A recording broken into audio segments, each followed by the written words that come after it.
สามเหนือวาดภาพไปพูดรถให้เครื่องเบิ้งให้มันเห็นนะ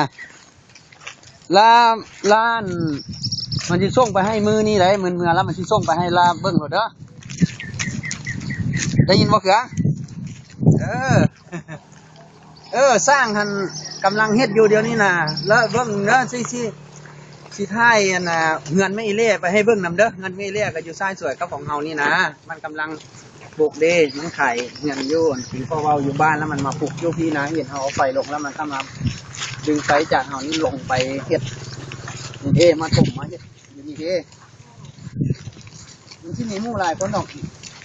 โอ้ยนั่นแล้วเนี่ยถ่ายจากทางไงนะวันนี้ทำไมเอาใส่อันนี้ทางไงมหอทางไงอันนั้นด่านที่ลูกทางนี่สิไปหน้าเล่าเขาเป็นนี่นาเล่าเนาะทานอันนั้นทางปูยางได้ตัวนี้นะปูยางแม่ได้มาแต่ว่าพร้อมหลานวันนี้ทางนี้มันจะทางต่ำนะตอนนี้บนบ่อแล้วจังว่ามันชี้ส่งไปให้เด้อทางนี้แหละเป็นทางไปเด้อจ้ะออกแล้วออกไปดีมีแฮะ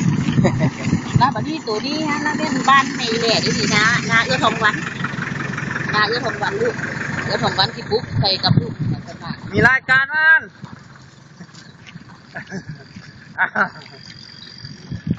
เอื้อทองวันกำลังปุ๊บอยู่นี่นะอันนี้ของแล้วบัดนี้ลูกชายเด้เป็นซ้ายสี่สายเอาลูกนี่ไปมานี่ดิอันนี้ไฟนี่เนาะไฟเนาะเข้าสี่สายนี่เด้ไปมาตะพุ่นละหม้อแป้งจากนาเขาเนี่ยแล้วดึงลงใส่เสาของลูกนี้ดึงเสาพี่เนาะดึงใส่เสานี้มันเนี่ยนี่หน้าทางนี่นะหน้าทางนี่30ก็ได้ของ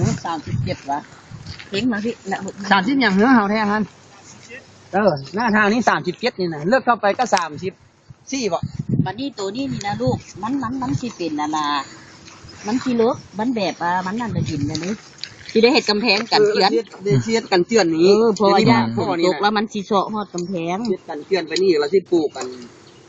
หญ้าปลูกดอกไม้แล้วกันจ้างเขาเจ้าเห็ดกันเตือนแล้วถมหินถมอย่างให้มันงามสินะพอว่าสิปลูกแล้วปลูกอันดอกไม้ดอกเลยนะมันทางเมืองบ้านออกทาง13เหนือของเราตัวนั้นน่ะนั่นแหละแล้วบัดนี้เป็นสมุดเสานี่เขาเจ้ายังสิติดบัวติดยังสิได้ติดบัวแล้วโบกให้มันงามเป็นเหลี่ยมเป็นนั่นงามรูปเสานะลูกเดี๋ยวนี้เขาเจ้ากำลังก่อสร้างมันอย่างบ่แล้วลูกเบิ้งงามเสากับต้นบักง่ายเสาต้นบักง่ายลูกย่างไปมันทางแล้ววาดไปพูดแล้วก็แล้วบัดนี้ในขีมทางไงเดี๋ยวเขาไปหาทางเดี๋ยวเขาไปเห็นเฮือนเนาะแล้วจะเห็นเฮือนเดี๋ยวนี้มันเป็นหน้าทางลูกหน้าทางไงจากหน้าทางไงนั่นแหละทางไงแล้วเดี๋ยวจะเห็นกำแพงลูกขนาด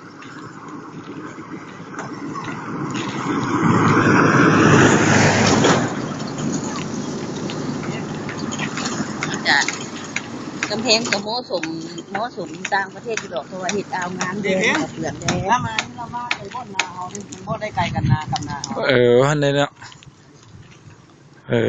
นั่นมันนาเขาแล้วนาเขาก็นอนอยู่ปัจจุบันนี้นะเดี๋ยว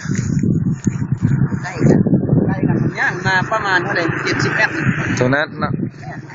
เดี๋ยวเห็นกกไม้กกไม้ลายๆฮะเนาะกกไม้ลายๆมันเนี่ยนาเขาคันนั้นย่างลงมาบ้านนี่ก็ได้นาบ้านได้แล้วบึงประตูนอกประตูใหญ่นี่มันได้ละคือว่าหลายบึงแถวนี่เป็นประตูใหญ่ประตูใหญ่ประตูน้อยลูกตัวนั้นประตูน้อยนะได้ใส่ท่อแล้วที่นี้กันเพื่อนปากมันนะแล้วก็จะไม่ผมแล้วก็ได้เอารถคันบ่ท่วมนี้มันเอารถเข้าไปท่วมดินในบ่ได้แล้วผมมีก้อนเพราะว่ามันชิ้นเกลืองอยู่นี่ก็หลายเติมนี่นะยากอยู่ก้อนใส่ท่อนี่แล้วก่อนมันจะได้ขุดไม้อยู่นี่นะจะได้ขุดน้อยนึงแล้วเทท่อพอมันส่วนนี้มันที่กว้างที่ได้ถมหลายได้ลูกเป็นนะเพราะว่าที่ถุงเพราะว่ามันฝนตกหลายแล้วมันถึงยอดเลยว่ามันแคบนะไล่ไปเป็นไล่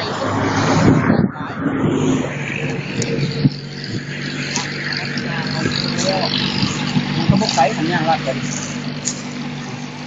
เดี๋ยวกินโป๊หมักต้องโป๊หมัก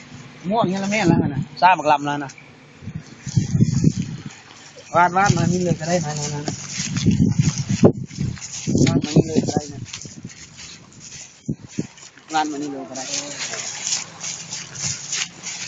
อันนี้มันบ่ได้ไกลเนี่ยอย่างนี้ไปมันประมาณ70 เมตรนี่แหละ